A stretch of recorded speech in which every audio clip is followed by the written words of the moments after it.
Let's go.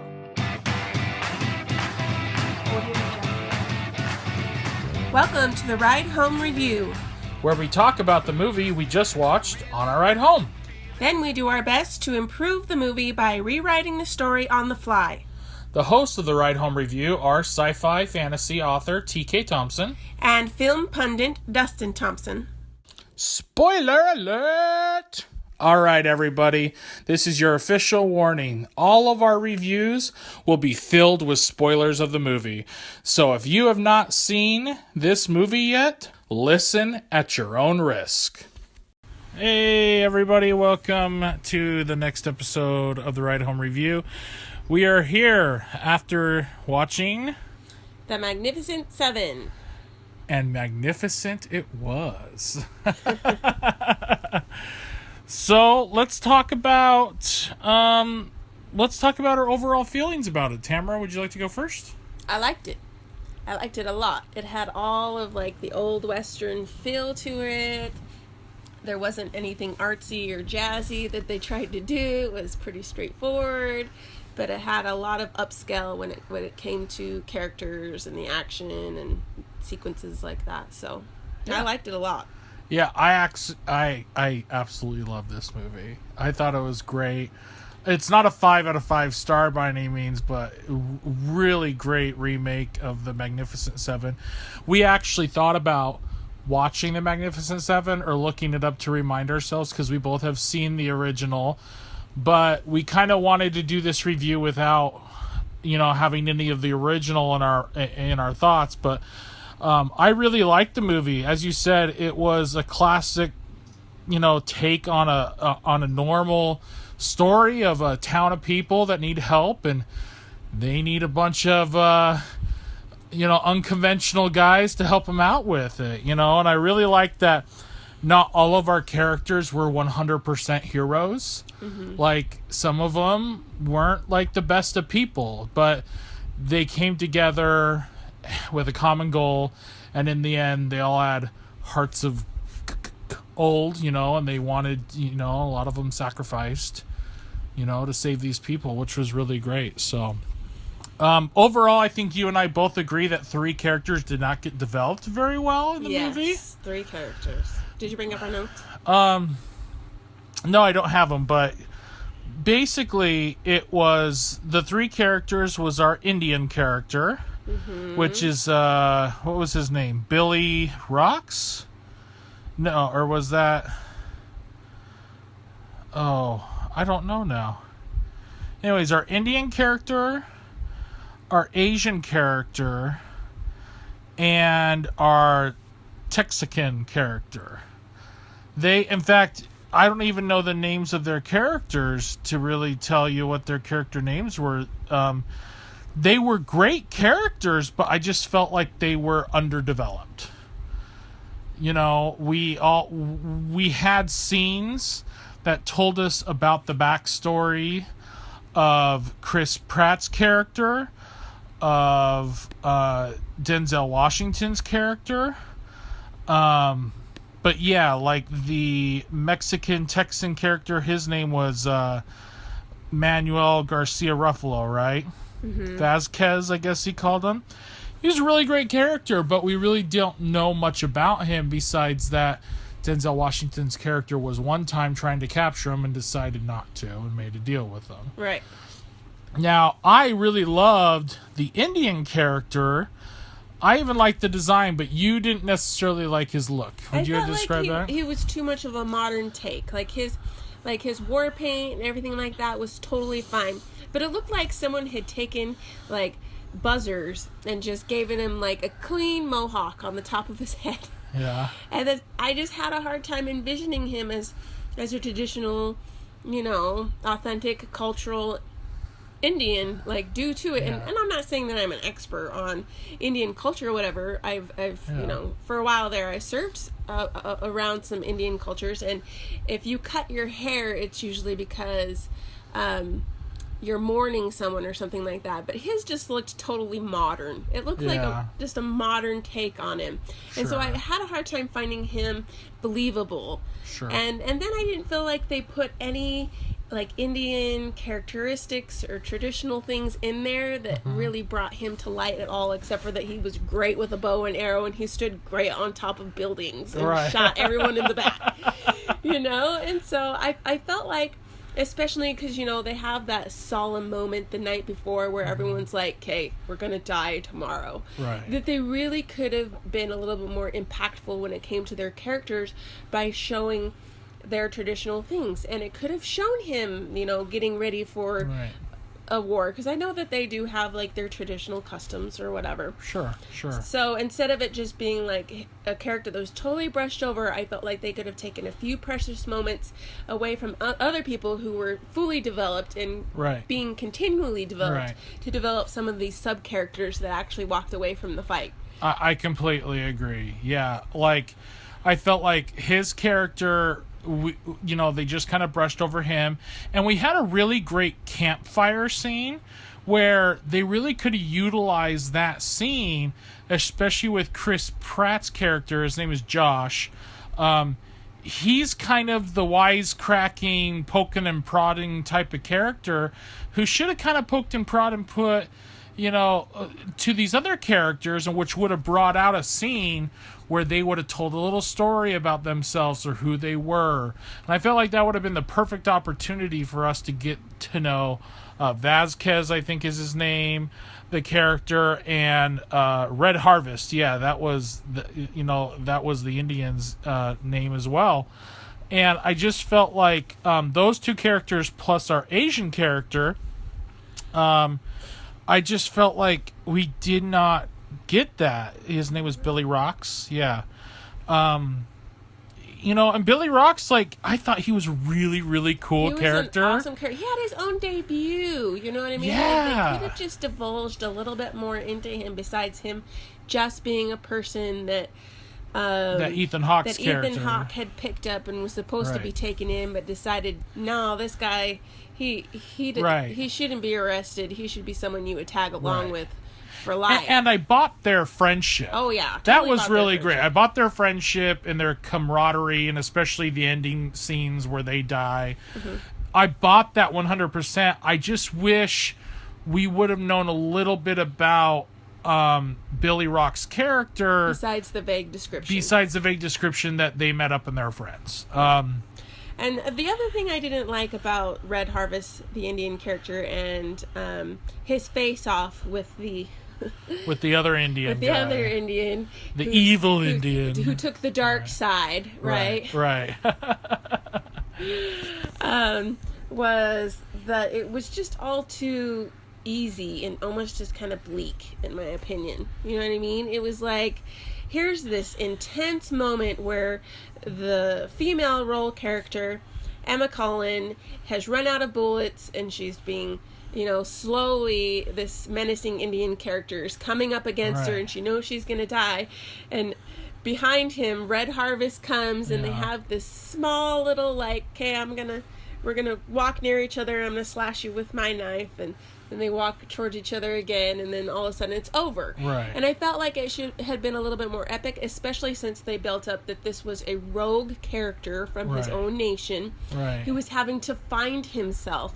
And he deemed this nemesis unworthy and choosing the wrong side. And I felt like it could have been a great moment for this Red Harvest character to be like, I'm not so lost. You are. You know what I mean? Oh, wow. Yeah, that would have been a perfect moment. And it didn't. It just fell totally flat. It was the only action sequence that I was like, really, why did you even put that in there? Right. Well, no, I mean, I get why it was in there, but you're totally right. Like, Red Harvest said he's not with his people because he has a different path.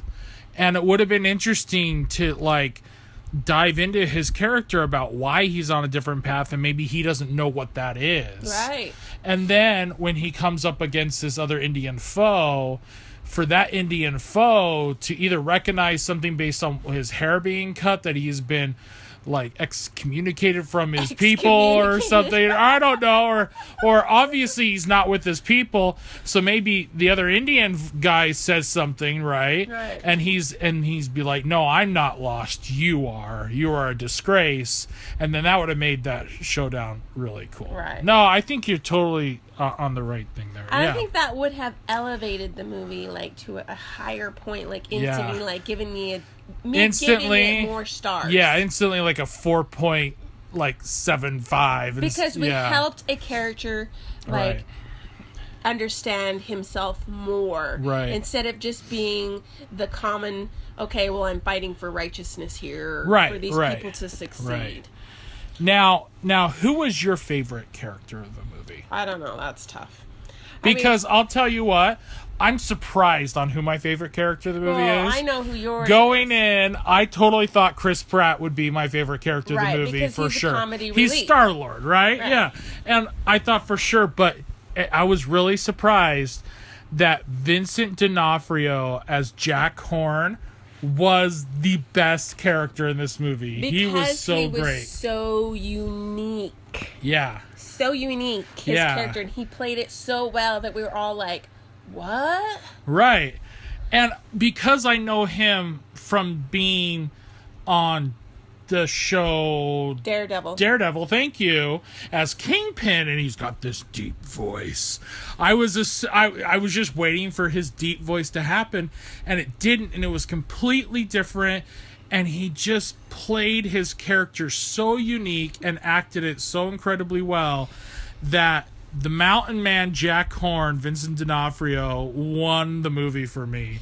And I absolutely love that he had a Boromir death, getting shot by arrows and I just absolutely love him. So who was your favorite? He did very good, and he was quite shocking the way that he first comes into the scene, because he's in shock himself when he stumbles on, because the people basically rob him and try to kill him, and he's taking back his own crap, and you two are dead. Right. You know what I mean? And so he really does. I mean, half the time whenever I see a jokester character coming in, especially one who's already had a comical role in other movies, I'm always afraid that they're going to overdo it. You know what I mean? And so I was pleasantly surprised by Chris Pratt or Josh Faraday. But I think who I liked the most was Ethan Hawke. Was it Ethan Hawke? Yeah, Good Night. Good Night. His name was Good Night. Because he was so poetic. He was so he made the conversation in room change. And so I liked his view. I wish they would have just divulged a little bit more deeper into him, because I felt like he had PSD, is that what you get? PTSD. PSD. What the heck is that? Anyway, PTSD. Yeah. And we saw a brief glimpse of it.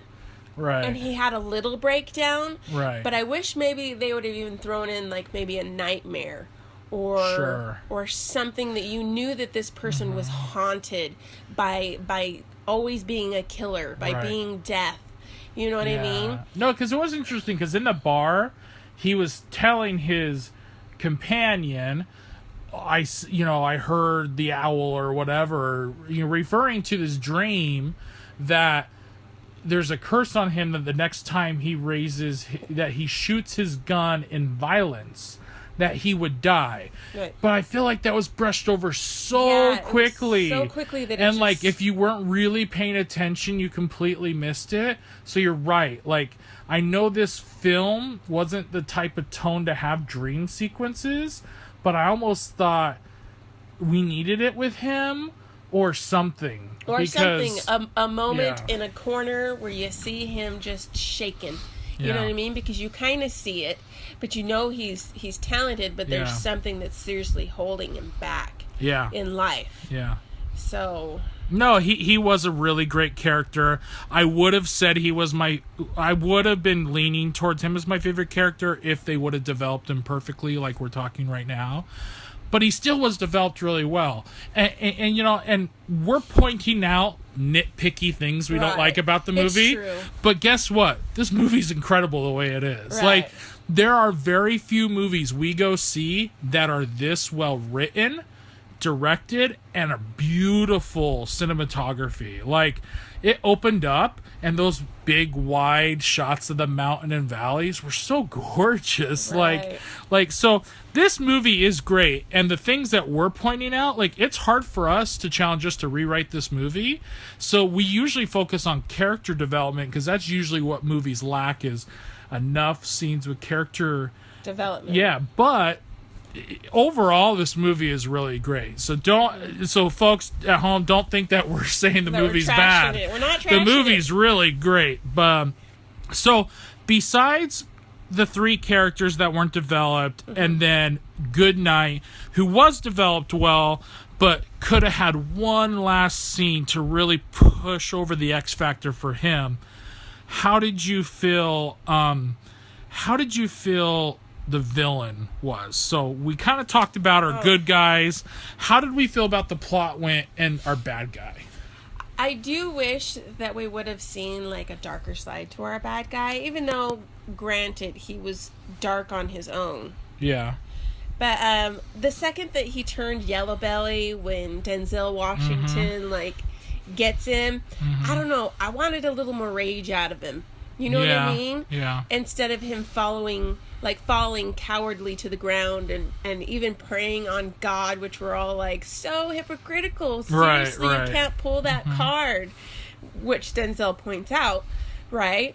But I mean, he played a good job as the nemesis, because he had the numbers to always back himself. And he was the yellow belly, just like how we all predicted. So it was all a little predictable, but it's also still based off of, the old story as well. Sure, and I thought they set him up really well at the start. He's a businessman who can turn violent and nasty very quickly. Right. So after he killed our main actress's husband in the movie, we all wanted him dead. Right. And they killed a lady. He killed a lady. And a guy. Totally dead. Right. So we obviously all knew we wanted him dead, but he was creepy and nasty in his own way. But he also pulled off extremely smart and intelligent. Yes. And menacing, like when he was watching the war, I don't know if you call it a war, the battle.